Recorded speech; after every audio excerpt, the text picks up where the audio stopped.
Jadi saya berbicara mengenai proses sejarah yang menurut saya itulah saya dapat mempertanggungjawabkan. Jadi ketika Bung Karno dan para bapak bangsa itu di PUPK itu Pak Dr. Rajiman kan menanyakan kalau itu ketua rapat, kalau nanti kita merdeka, apa ini kita yang disebut akhirnya ideologi. Dan ketika Pak Harto menjadi presiden, itu menurut saya dari seluruh perjalanan sejarah kita itu merupakan black dot. Kenapa?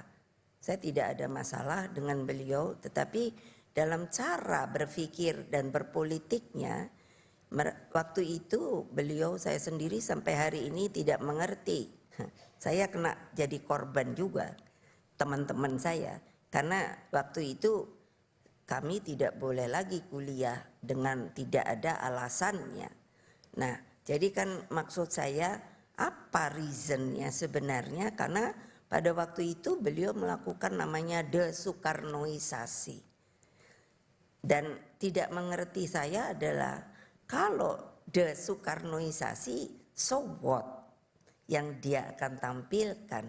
Nah, padahal pada kenyataannya itu menurut saya tidak ada sama sekali apa yang telah dilakukan.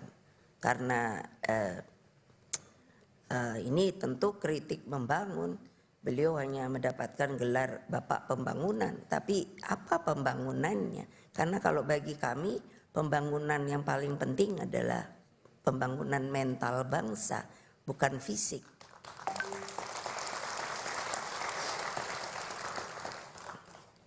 Nah, ketika itu maka padahal yang ketika Pak Dr. Rajiman itu ada, kami punya suratnya. Karena ketika waktu zaman Pak Harto itu kan dikatakan bahwa bukan Bung Karno yang mengintrodusir Pancasila, tetapi Pak Muhammad Yamin, ada lagi Profesor Dr.